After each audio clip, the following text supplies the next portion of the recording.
All the craze that you see about mid-size SUVs was started by this car, the Renault Duster, and it's finally back after a very long wait, and this is what it's like.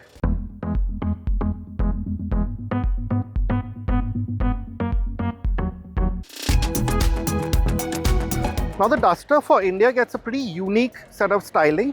It's not shared with all the other Duster models that you have elsewhere in the world. For example, the Dacia Duster or say the other Renault Duster models that you do have. And a lot of work has been done under the skin as well to make it specific for the Indian market. For example, a lot of work has been done on NVH. This entire platform has been heavily localized. All the tuning and so on has been done for Indian conditions. And a lot of the design is different too. As you can see, you have this, you don't have a Renault badge in the front, which is quite different. Of course, you have that wide LED lighting, but there's just a Duster lettering in the front.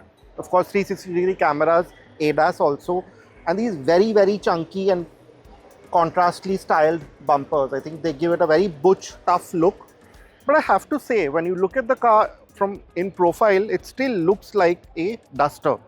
Now, you have these quite chunky 18-inch wheels. Now, they're about par for the course for this segment, but this car also has 212 mm of ground clearance, and I know it's very crowded, and there's no fancy flush door handles here. It's very practical, tough. That the simplistic sort of look that made a Duster so appealing to people, that has been kept intact.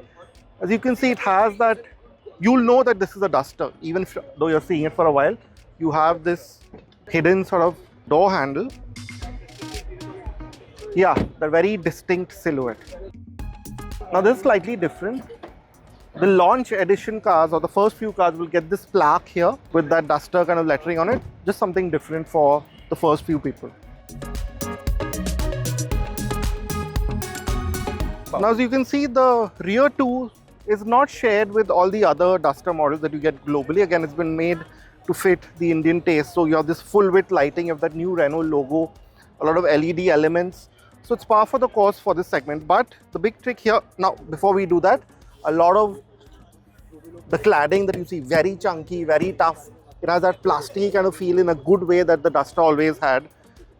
But here's another trait of the Duster right from the time that it was there in the beginning. Of course, the power tailgate is new, but you now have 700 liters of boot space, but that's counted to the roof. But this still looks like one of the most spacious boots you can get in the segment. Now, this car does not have a spare wheel, but of course, there is space for one, I'm assuming. So this will be one of the bigger boots you can get in this segment.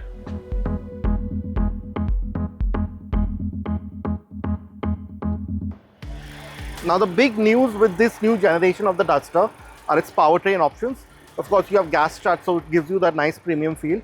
But this is only the second car in this segment to actually get a hybrid powertrain. It's a 1.8 litre naturally aspirated motor paired with a 1.4 kilowatt battery pack. Now, we don't know all the exact details like the efficiency and the power figure and so on, but Renault says you can drive in the city for up to 80% of the time in pure EV mode alone, which seems quite great. And as for the other engine options, you have that same 1.3 litre turbo petrol that was there from earlier when the Duster sort of went away. Of course, that's been updated, retuned for BS6. It now makes 163 PS and 280 Nm. And then you also have a smaller 1 litre turbo with about 100 PS. Now inside the new Renault Duster, and I have to say that I'm quite surprised by just how upmarket this place feels. Yes, there are more upmarket cars, but compared to what we remember of the Duster, it had a very functional, very tough brief. So that feel kind of still remains, but it's become really quite modern, and there's a good mix of material. For example, of course, the first thing that you notice are these really big screens. I can't tell you the exact size of it, but I'm guessing this will be about 11 to 12 inches. That'll be about 10.25 inches. But the main thing here is, which is the segment first feature, that this is a Google-based system. As you can see, I have the maps right here.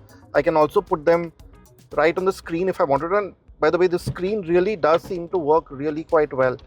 The functions are quite fluid. The displays, the way it works, it's very different, very kind of quirky-ish, if you will. So all of that is nice. And another thing is that Renault has consciously decided to not get rid of these physical controls. It actually has all of that. Now, as you can see, I've really turned on the blower, but yeah. And coming back to the screen, there are a few more quite unique features that they haven't spoken of. You have these drive modes, and you can actually change all your ambient light settings and even your steering feel. Now the steering itself is tilt and telescopic, and there is a competitive set of features. Now this front seat is powered and ventilated, and there are a lot of good nice materials, I have to say. This has a fabric-ish kind of finish. I quite like this ambient lighting. This is soft. A lot of the switch gear works very well, like I mentioned, and there's quite a smart mix of materials. This bit is soft here, this carbon fiber kind of finish, a bit more grainy plastic.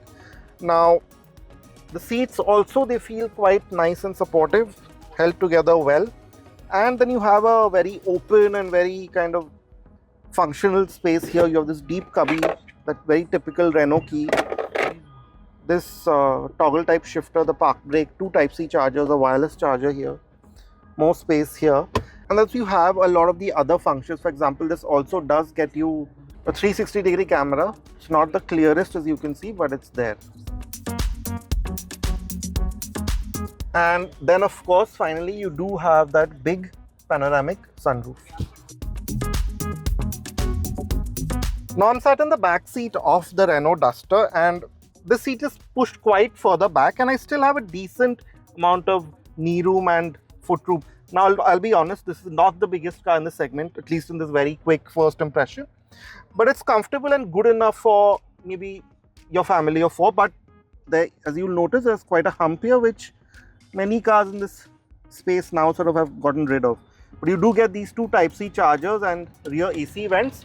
And I have to say, otherwise, I have quite a good, at least for my height, quite a decent amount of headroom.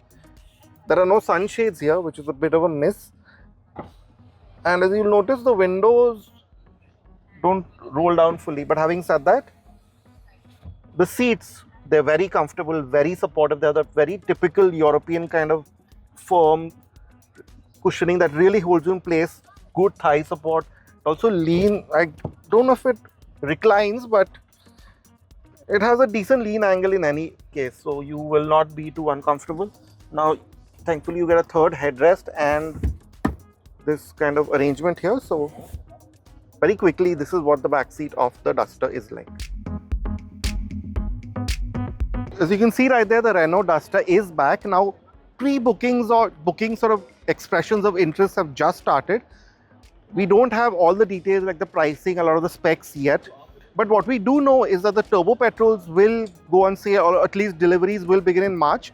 And the hybrid, where I guess some more work is still left, will go on sale sometime around Diwali. But what do you think of the Duster? It's been gone for a while, but this comeback, do you think it really is a big one? Do you look forward to what the pricing will be, what kind of engine options you'll get, or what the specs of the engine options will be? And do you think this is now a solid kind of package in this mid-size SUV segment? Let us know.